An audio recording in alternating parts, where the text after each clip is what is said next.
अभी अभी monsoon session खत्म हुआ है। आप सारे लोग को ये इल्म है कि क्या पार्लियामेंट में हुआ है, बट फिर भी बहुत संक्षेप में, बहुत ब्रीफ में मैं कुछ चीजें बताना चाहता हूं। क्योंकि कल दिल्ली में एक अनप्रेसिडेंटेड चीज हुई है, एक अनप्रेसिडेंटेड प्रोटेस्ट हुआ है। आज तक कभी हिंदुस्तान में इस बात की जरूरत नहीं थी कि हिंदुस्तान का लीडर ऑफ अपोजिशन एक पुलिस स्टेशन में जाना पड़े एक एफआईआर फाइल करवाने के लिए। आज भारतीय जनता पार्टी अपने आप को लार्जेस्ट डेमोक्रेसी इंडिया करके क्लेम करती है।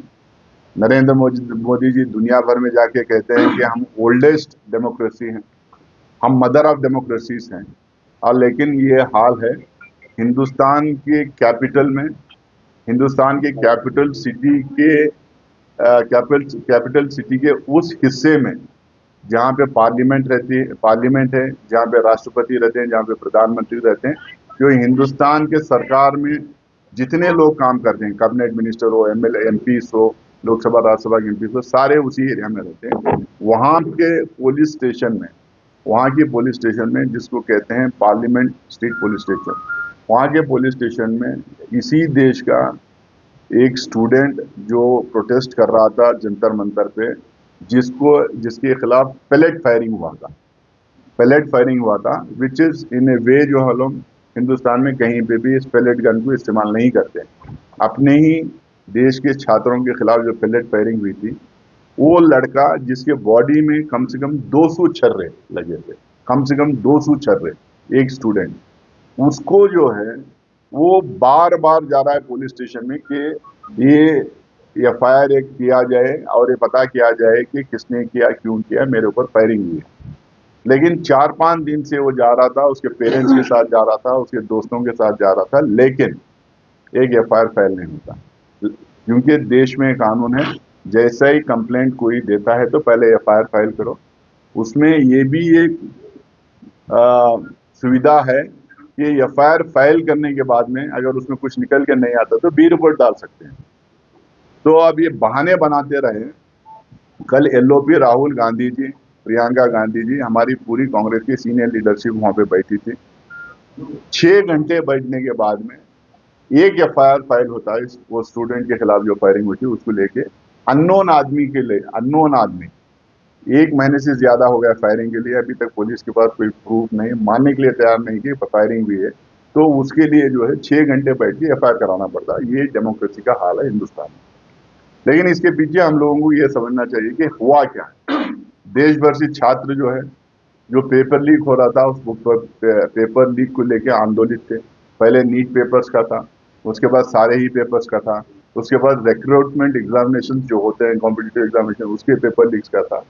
फिर देश भर से जब जंतर मंतर पे स्टूडेंट्स पहुंचने लगे, मेरे खुद का बेटा भी बैंगलोर से फोन करके पूछ रहा था कि पापा मुझे भी आना है, मेरे 2-4 दोस्त आते हैं, हम लोग को भी वहां पे जाना है। क्योंकि वहां पे मैं एक छात्र आंदोलन से निकला हुआ एक लीडर कह लो, एक्टिविस्ट कह लो, छात्र आंदोलन से मिल गया। मेरी जीवन की काफी अरसा मैंने छात्र आंदोलन में बिताए। मैं बहुत बारीकी से जंतर मंतर की वो समझने की कोशिश कर रहा था। वो जिस तरह के वीडियोस बनाए, जिस तरह के मेम्स बनाए, जिस तरह के सेल्फीज खींचे, जिस तरह की ग्राफिटी लिखी, जिस तरह के पोस्टर्स बनाए, जिस तरह के फ्लेक्सेस डाले थे, जिस तरह के उनके प्लेस वहां पे हो रहे थे, वहां पे नाटक वो क्या नुक्कड़ नाटक टाइप चल रहा था, वो हो रहे थे, जिस तरह के गाने गा रहे थे, जिस तरह के वो फेसबुक में जो हम लाइव करके अपने स्पीचेस दे रहे थे, स्टोरी टेलिंग जो हो रही थी वहां पे, हादसों को जो बोला जा रहा था, क्लासेस वहां पे ली जा रही थी, उससे एकदम साफ था कि सिर्फ ये पेपर लीक के खिलाफ नहीं, पूरे हिंदुस्तान से जो छात्र वहां पे आए थे वो इसलिए आंदोलित थे, वो इसलिए गुस्से में थे क्योंकि वो दुनिया भर का फ्रस्ट्रेशन जो इस सरकार के खिलाफ है वो फ्रस्ट्रेशन वहां निकालने पहुंचे थे। वो उससे क्या समझ में आ रहा था, वो चाह रहे थे कि हिंदुस्तान एक वाइब्रेंट डेमोक्रेसी रहे, वो चाह रहे थे कि एजुकेशन के ऊपर स्पेंडिंग अच्छा रहे, वो चाह रहे थे कि हिंदुस्तान के हर गरीब के बच्चे को या हर अमीर के बच्चे को, हर बच्चा जो हिंदुस्तान में पैदा होता उसे एक्सेस टू क्वालिटी एजुकेशन उसको मिले, वो चाह रहे थे। वो चाह रहे थे कि अफोर्डेबल एजुकेशन देश में रहे ताकि स्टेट स्पेंडिंग उसके ऊपर हो, सरकार पैसे एजुकेशन पे ज्यादा से ज्यादा खर्च करें ताकि जो है अफोर्डेबल एजुकेशन, क्वालिटी एजुकेशन और एक्सेस टू एजुकेशन रहे बच्चों के लिए, ये वो मांग कर रहे थे। वो जिस तरह के कपड़े पहन के वहां पहुंच रहे थे, जिस तरह के वो स्टेटमेंट्स कर रहे थे, मुझे लगता है कि हर एक चीज वो बना रहे थे उसमें एक छुपा हुआ पॉलिटिकल स्टेटमेंट था, और वो पॉलिटिकल स्टेटमेंट नाराजगी का था, और नाराजगी केंद्र सरकार के खिलाफ थे, नरेंद्र मोदी जी के खिलाफ थे, वो नाराजगी अमित शाह जी के खिलाफ थे, और नाराजगी वो नाराजगी केंद्र सरकार में जो है, जो सत्ताधारी पक्ष है, जो पार्टी है, जो भारतीय जनता पार्टी की आइडियोलॉजी थी, उनकी जो सोच थी, उसके खिलाफ वो फ्रस्ट्रेशन था। वो चाह रहे थे, वो ये बोलना चाह रहे थे सरकार को कि हम अपनी मर्जी से जीना चाहते हैं। वो बोलना चाह रहे थे सरकार को, हम क्या खाना खाना चाहते हैं वो हम डिसाइड करेंगे, हम कैसे कपड़े पहनना चाहते हैं हम डिसाइड करेंगे, हम किसके साथ शादी करेंगे हम डिसाइड करेंगे, हम कौन से मजहब में रहेंगे नहीं रहेंगे वो हम डिसाइड करेंगे, हम कहाँ जाके पढ़ाई करेंगे हम डिसाइड करेंगे, हम न्यू ईयर मनाएंगे नहीं मनाएंगे, वैलेंटाइंस डे मनाएंगे नहीं मनाएंगे, कोई त्योहार मनाएंगे नहीं मनाएंगे, वो हम डिसाइड करेंगे। सरकार और कोई पार्टी वो उसके ऊपर रोक टोक नहीं लगा सकती। ये सब स्टेटमेंट वहां पे कर रहे थे, ये इनको बात नहीं आई। सरकार को ये लग रहा था कि इनकी आइडियोलॉजी के ऊपर अटैक है, इसीलिए उन्होंने छात्रों के खिलाफ 20 जुलाई को अटैक किया। मैंने भी उसी जंतर मंतर पे, मुझे लगता है कि मेरे जीवन के कम से कम 10-15 साल उस जंतर मंतर पे मैंने गुजारे हैं, इतने धरना प्रदर्शन में पार्टिसिपेट किए। ये पहली बार लगा वाटर कैनन, आंसू की गैस, लाठी चार्ज, लाठी में जो है वो जो कांटे लगे होते हैं वो लाठी के लेके चार्ज, और पैलेट फायरिंग, और जिस तरह से लड़कियों के साथ उनका व्यवहार था, जिस भद्दी भद्दी गालियां पुलिस उनको दे रही थी, तो हम जानना चाहते हैं इसको डायरेक्शन किसने दिया। ये डायरेक्शन सीधा सीधा होम मिनिस्टर अमित शाह से आया। क्यों? क्योंकि वहां की पुलिस, जैसा दिल्ली में हर चीज है कि राज्यपाल हैं कि गवर्नर तय करते हैं, उसी तरह से, और तय करते हैं केंद्र सरकार के इशारों पे, उसी तरह से दिल्ली की पुलिस इंस्ट्रक्शन लेती है अमित शाह जी से, केंद्र सरकार के होम मिनिस्टर को से इंस्ट्रक्शन लेती है, और उन्हीं को रिपोर्ट भी करती है। तो इसीलिए जो है हम मानते हैं कि इसमें दोषी जो है वो अमित शाह जी हैं। धर्मेंद्र प्रधान को जी को रिजाइन इसलिए करना पड़ा क्योंकि पेपर लीक था, वहां पे पेपर लीक था। अमित शाह जी को रिजाइन इसलिए करना पड़ा कि हमारे देश के छात्रों के खिलाफ इतना बुरा व्यवहार उन्होंने किया। ये सवाल बार बार हम पूछेंगे, किसने इंस्ट्रक्शन दिया, किसने इंस्ट्रक्शन दिया छात्रों के खिलाफ गोली चलाने के लिए, और अगर वो इंस्ट्रक्शन नहीं दिए हैं तो कौन दूसरा बंदा दिया, उनको आके बोलना चाहिए। लेकिन पहली बार ये हुआ हिंदुस्तान की 80 साल की पार्लियामेंट्री डेमोक्रेसी में, हिंदुस्तान के केंद्र गृह मंत्री पार्लियामेंट आते हैं लेकिन लोकसभा राज्यसभा में नहीं आते, एक छोटा सा स्टेटमेंट नहीं दे पा रहे थे। जब आखिरी दिन, जब 13 तारीख को, अगस्त के 13 तारीख को सेशन खत्म हो रहा था, उसके एक दिन पहले चिट्ठी लिखते हैं और कहते हैं कि मुझे पार्लियामेंट में आके अपनी बात रखने का मौका दिया जाए। ये पहली बार ऐसा हुआ कि अपोजिशन पार्टी से देश का होम मिनिस्टर चिट्ठी लिख के मांग कर रहा है कि मुझे बोलने दिया जाए। हम लोगों ने कहा भाई आपको कौन बोलने नहीं दे रहा, आप क्यों नहीं आ रहे हाउस में, आप पार्लियामेंट में आएंगे, लोकसभा में दिखाई देंगे, राज्यसभा में दिखाई देंगे, बोलने का रिक्वेस्ट आप जो है चेयरमैन से करेंगे, स्पीकर से करेंगे, वो क्यों नहीं बोलने देंगे। अब हम क्यों नहीं सुनना चाहेंगे आपको, क्योंकि हमारी मांग ही ये है कि आप आके बोले। ना तो ये आए, ना कोई स्टेटमेंट रहा, अभी तक जो है हम लोग उनकी तरफ से कोई स्टेटमेंट नहीं है। दूसरे फालतू चीजों पे बात करते हैं, देश को डिवाइड करने की चीजों पे बात करते हैं, लेकिन इसके ऊपर बात नहीं करते। दूसरा मुद्दा जो पार्लियामेंट में आया, हिंदुस्तान की सुप्रीम कोर्ट के डायरेक्शन, जजमेंट और डायरेक्शन के द्वारा जो है राम मंदिर का गठन हुआ। वो इंस्ट्रक्शन केंद्र सरकार को दिया गया था कि राम मंदिर वहां बनाया जाए, राम मंदिर वो बनी। केंद्र सरकार वहां पे एक ट्रस्ट कायम की, एक ट्रस्ट कॉन्स्टिट्यूट की। वो ट्रस्ट के निगरानी में सारा कामकाज चल रहा था। जिस तरह की जो चढ़ावे, जो लोग अपनी आस्था के तहत, अपने बिलीफ के तहत जो चढ़ावा चढ़ाते हैं भगवान राम के मंदिर में, वो जो चढ़ावा चढ़ाया गया था उसमें जिस तरह की चोरी हुई है, एकदम सोना चांदी गहने पैसा चंदा चढ़ावा सब कुछ भी नहीं छोड़ा उन्होंने। और किसके निगरानी में, एकदम वीडियोस हैं उसके, किसके निगरानी में, ये वो ट्रस्ट के निगरानी में।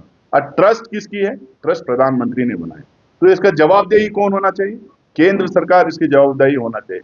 इसका जवाब कौन देना चाहिए? या तो प्रधानमंत्री आके स्टेटमेंट देना चाहिए या नहीं तो होम मिनिस्टर आके स्टेटमेंट देना चाहिए, लेकिन दोनों भी आए नहीं, दोनों भी दिए नहीं। हम मांग ये कर रहे हैं कि योगी जी उसके यानी तो योगी जी की एसआईटी नहीं उसमें देखेंगे। सुप्रीम कोर्ट के डायरेक्शन पे मंदिर बना था, सुप्रीम कोर्ट के डायरेक्शन पे ट्रस्ट बना था, तो supreme court monitored inquiry committee वहां हम चाह रहे हैं। ये दूसरा डिमांड है। तीसरा जो एथेनॉल मिसका था, जो हम बहुत बड़े लेवल पे उठा नहीं पाए क्योंकि जो है टाइम नहीं था हम लोग के लिए। भाई ये थोड़ा मुझे सुनो ना यहाँ पे प्लीज। तो एथेनॉल मिक्स का जो था, एथेनॉल मिक्स का आप समझ लीजिए, ये आने वाले दिनों में हिंदुस्तान के हर व्हीकल ओनिंग पर्सन को ये इससे घाटा होगा। हर किसान को जो अपने फील्ड्स में, अपने खेतों में, खलिहानों में जो ट्रैक्टर चलाएगा और जो दूसरा इक्विपमेंट यूज करेगा उसके लिए प्रॉब्लम होगा। हिंदुस्तान के गाड़ियां एथेनॉल